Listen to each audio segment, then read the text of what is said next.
En substance, les actions du Burkina Faso devraient servir de modèle aux dirigeants d'autres pays africains en les exhortant à s'affranchir des anciennes puissances coloniales et à recouvrer la souveraineté sur leurs ressources. C'est ce que signifie le continent africain lorsqu'il s'unit contre l'exploitation.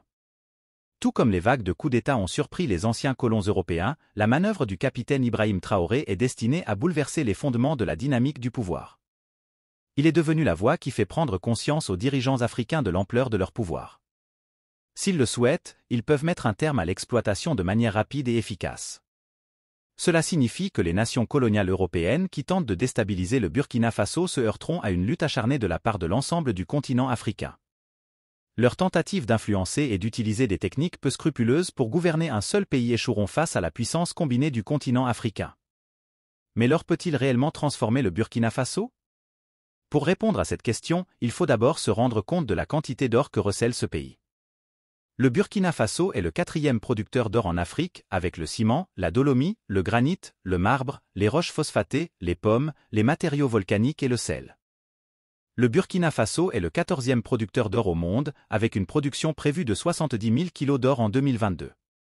Malgré cette énorme production, il ne reste plus d'or dans le pays et les sommes obtenues pour cet or sont loin d'être égales.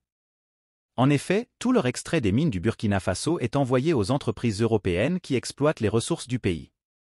Cette terrible vérité montre que quelle que soit la quantité d'or produite par le Burkina Faso, aucune n'est utilisée au service de sa population. Toutefois, cette situation devrait changer. De nombreuses entreprises australiennes, dont Gold Rush Resources, Griffin Mineral, Orbe Gold sont activement engagées dans l'exploration aurifère au Burkina Faso depuis 2006.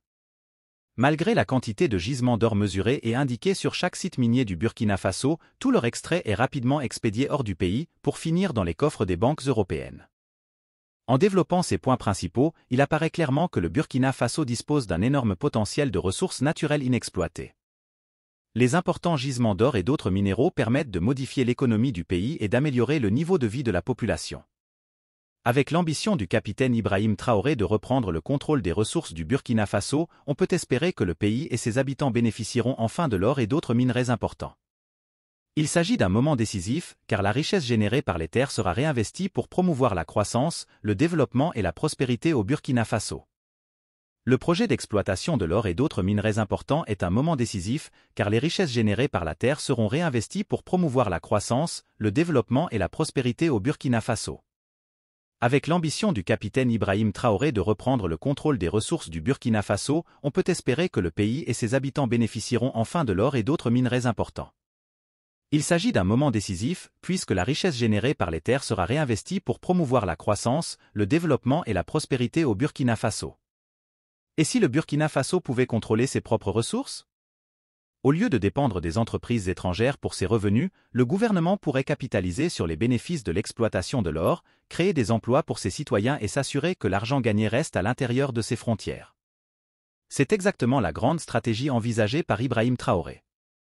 Le Burkina Faso peut sortir du cycle de la dépendance en reprenant le contrôle de ses ressources et en établissant une structure économique plus durable et plus juste.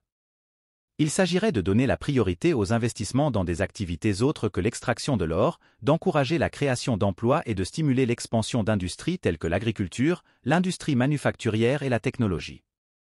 La stratégie audacieuse d'Ibrahim Traoré vise à modifier les relations de pouvoir et à permettre au Burkina Faso de définir sa voie économique. Le Burkina Faso peut modifier son économie, éliminer la pauvreté et donner des opportunités à sa jeunesse en gardant l'or dans le pays et en l'utilisant au profit de son peuple. Cependant, la mise en œuvre de cette stratégie serait difficile. Pour négocier les subtilités du paysage économique mondial, il faut une prise de décision intelligente, une gouvernance solide et une collaboration internationale seraient nécessaires. Néanmoins, les avantages potentiels d'une telle transformation sont considérables et laissent entrevoir un avenir meilleur pour le Burkina Faso et son peuple.